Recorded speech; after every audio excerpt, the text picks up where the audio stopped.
बिस्मिल्लाहिर्रहमानिर्रहीम। Gateway to physics channel पे हम 10th की फ़िज़िक्स डिस्कस कर रहे हैं।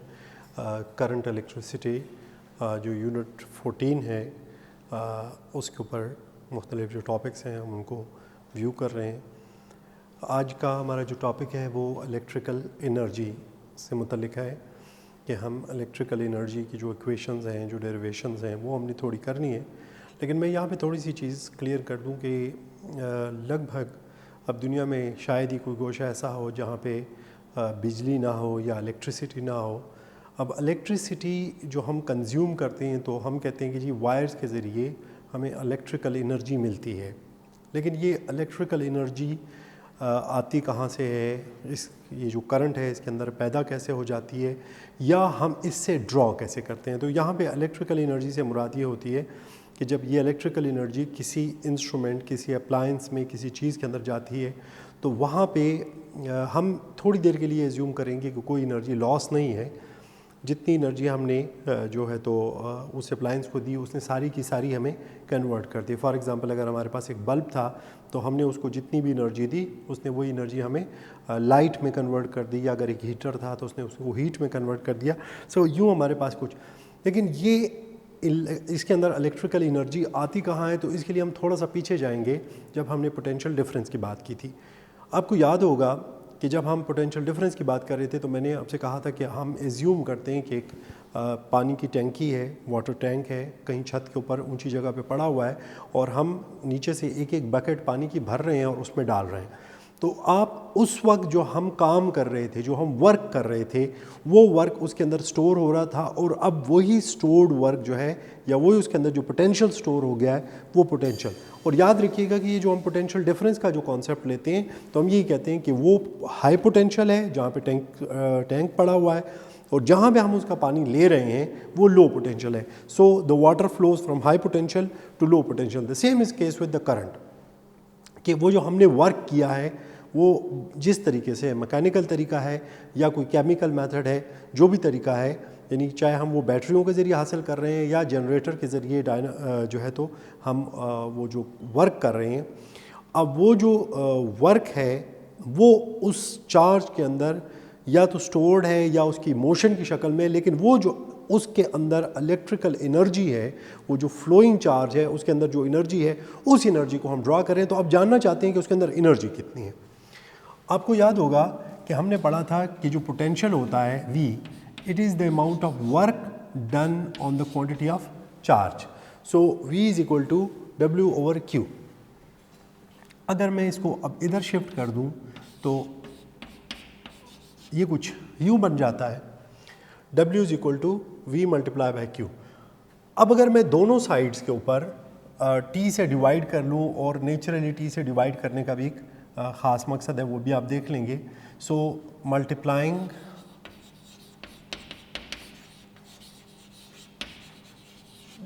T यानी time, sorry not multiplying, dividing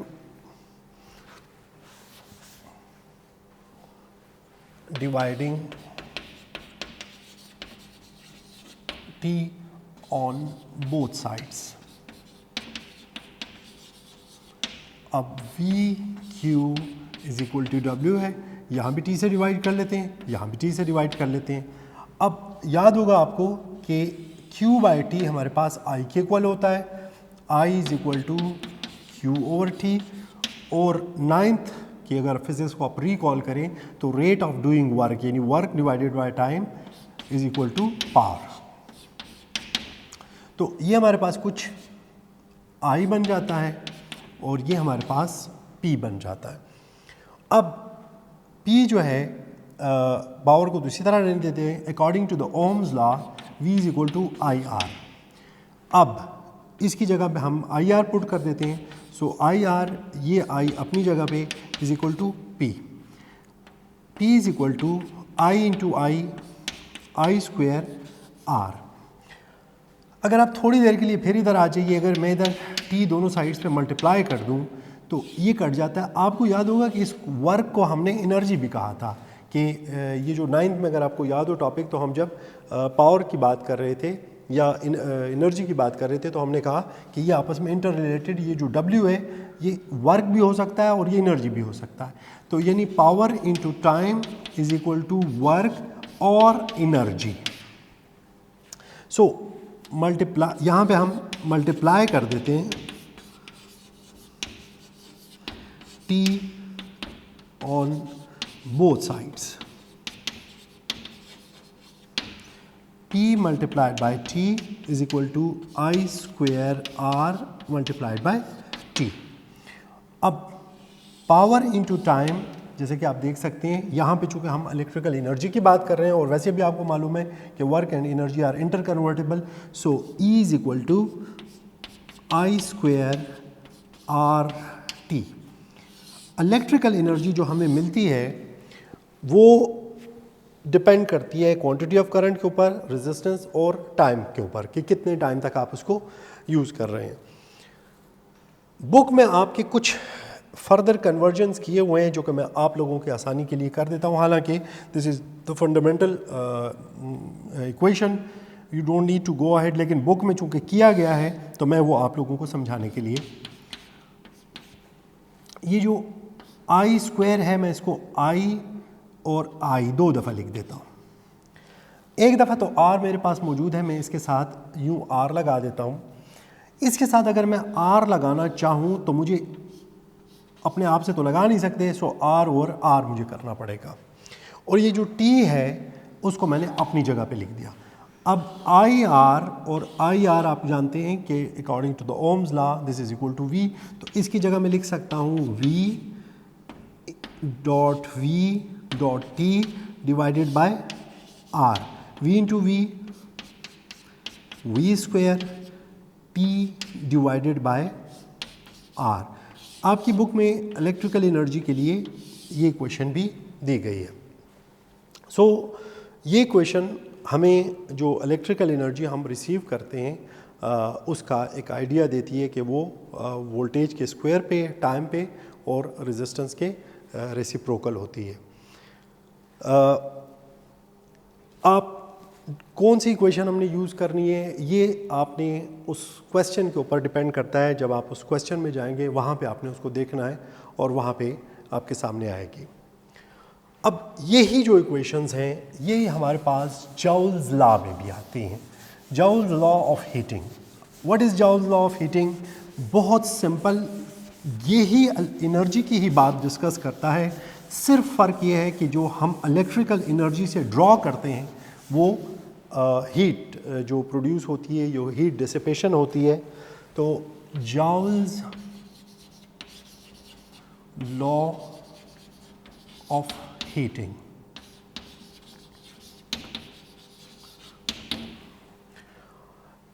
जब भी किसी रेजिस्टेंस के अंदर से इलेक्ट्रिकल एनर्जी पास होती है तो उसमें हीट ज़रूर डिसिपेट होती है। और हम यहाँ पे एक ऐसी चीज़ की जिक्र करें कि जहाँ पे सारी की सारी जो एनर्जी है वो हीट में इवॉल्व हो रही है।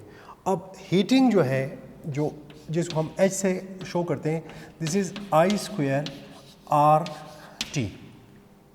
यानी वो जो हीट प्रोड्यूस हो रही है या जो हीट एनर्जी हमें मिल रही है वो। अब आई को हम दो दफ़ा लिख देते हैं, यानी जो एनर्जी हमें मिल रही है वो I into V into T हो जाएगी। अब अगर हम इसी हीट एनर्जी को पावर में एक्सप्रेस करना चाहें तो यू नो दिस कि हम इसको T से डिवाइड कर देते हैं। सो ये तो ख़त्म हो जाएगा। ये जो यानी हीट या एनर्जी डिवाइडेड बाय टाइम है that is equal to T। यानी पावर जो डिसिपेशन होती है किसी भी रेजिस्टेंस के अंदर वो डिपेंड करती है, that is the product of voltage and current.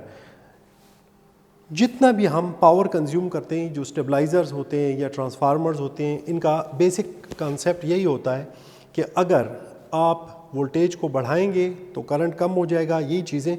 सो जो पावर हमें मिलती है वो प्रोडक्ट होती है दो चीज़ों का, वोल्टेज का और करंट का। जितना करंट कम होता जाएगा उतनी पावर कम होती जाएगी। जितना करंट की जो क्वांटिटी गुजर रही है, पास हो रही है, बढ़ती जाएगी, उतनी हमारे पास पावर भी बढ़ती जाएगी।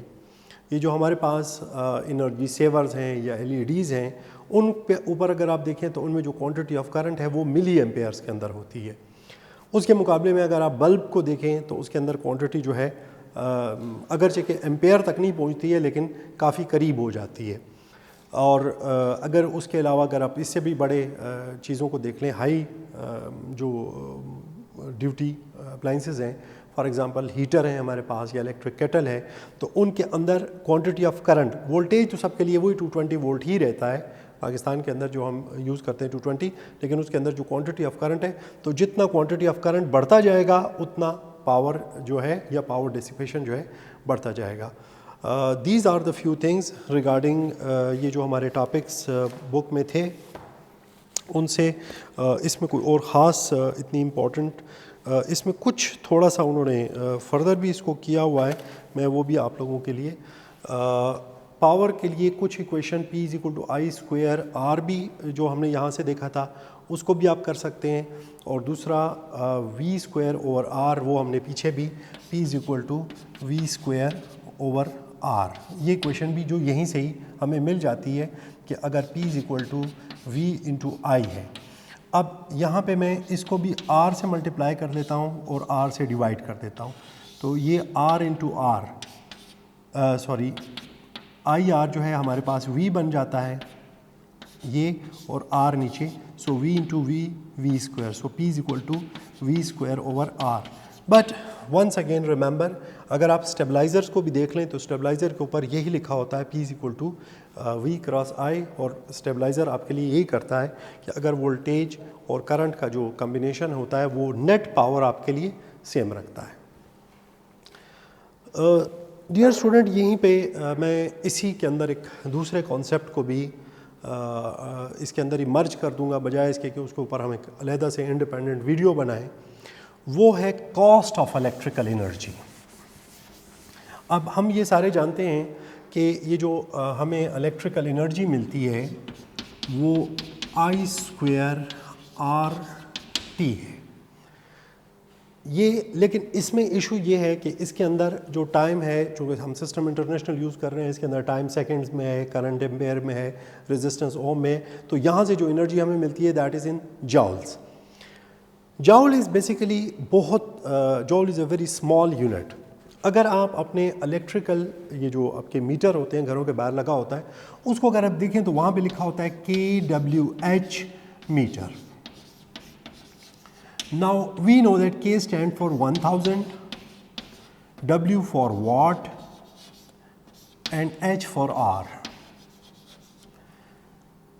This is known as one commercial unit of electricity. ये जो कंपनी हमें unit of electricity which is simply known as unit, आपने देखा होगा कि जी आपने इस महीने में 300 यूनिट कंज्यूम किए, इस महीने में आपने 450 यूनिट कंज्यूम किए, इस महीने में 200 यूनिट का, तो ये जो यूनिट है ये है क्या? अगर आप 1000 वॉट एक घंटे के लिए कंज्यूम करते हैं, यानी अगर आप कोई ऐसा अप्लायंस, मैं ये सपोज करूँगा आपने एक हीटर लगाया हुआ है, हीटर के अगर फिलामेंट के ऊपर देखें या उसके बाहर देखें तो उसके बाहर लिखा हुआ है 1000 वाट, और वो एक घंटा चलता है, तो आपका जो इलेक्ट्रिकल मीटर है घर के बाहर है वो अगर 3 पे था तो वो 4 पे चला जाएगा, यानी 1 यूनिट वो ड्रॉप कर देगा, 1 यूनिट वो मार देगा। लेट सपोज अगर आप इस्त्री कर रहे हैं, इस्त्री आम तौर पर 1000 से 12 वाट की होती है, तो अगर आप इस्त्री कर रहे हैं 1 घंटा आप इस्त्री करते हैं तो ये 1 घंटा जो है तो ये आपका 1 यूनिट कंज्यूम करता है। अब why do we use energy saver and this sort of thing? Let suppose I have a bulb which is of 100 watt, तो अब अगर 100 वाट का बल्ब है, इसको मैं 10 घंटे चलाता हूँ तो ये बन जाता है 1000, यानी अगर 100 वाट का बल्ब 10 घंटे जलेगा तो ये मेरा 1 यूनिट कंज्यूम करेगा। लेकिन अगर मैं 100 वाट के बल्ब की जगह मैं 25 वाट का एनर्जी सेवर यूज़ करता हूँ तो ये 40 घंटे में 1 यूनिट। सो नेचुरली अब light is almost the same. 25 वाट का जो हमारे पास एनर्जी सेवर है, फ़ायदा इसमें क्या है कि एनर्जी सेवर हीट कम प्रोड्यूस करता है। सो अक्सर स्टूडेंट ये पूछते हैं कि जी ये तो फिर एनर्जी के लॉ के ख़िलाफ़ है कि एनर्जी तो सेम होनी चाहिए। बल्ब का इशू ये है कि बल्ब लाइट तो प्रोड्यूस करता है लेकिन उसके साथ अच्छी खासी मिकदार में हीट प्रोड्यूस करता है। एनर्जी सेवर की ब्यूटी ये है कि एनर्जी सेवर लाइट प्रोड्यूस करता है और बहुत थोड़ी मिकदार में हीट प्रोड्यूस करता है। यही वजह है कि अब वहाँ में हमें 10 घंटे में 1 यूनिट कंज्यूम करना पड़ रहा है, यहाँ पे 40 घंटे में। और अगर हम लेट्स एज्यूम कि 10 वाट का LED लेते हैं जो कि आमतौर पर 12 वाट का 10 वाट के भी मिल जाते हैं, तो ये अब 100 घंटे जब हम चलाएंगे तो it will consume the same quantity of energy. So ये जो कमर्शियल यूनिट होता है हमारा, that is basically 1000 watt for 1 hour, that is known as 1 commercial unit of electrical energy which is also shortly known as. अब जो भी उसकी cost होती है अगर आप उसको मल्टीप्लाई कर दें तो आपके पास नेट कास्ट आ जाती है। ये हमारा इलेक्ट्रिकल एनर्जी, जॉल्स लॉ और कमर्शियल यूनिट ऑफ इलेक्ट्रिसिटी को कैलकुलेट करने का, डिटरमिन करने का फार्मूला था। आई होप आपने एंजॉय किया होगा। Thank you very much.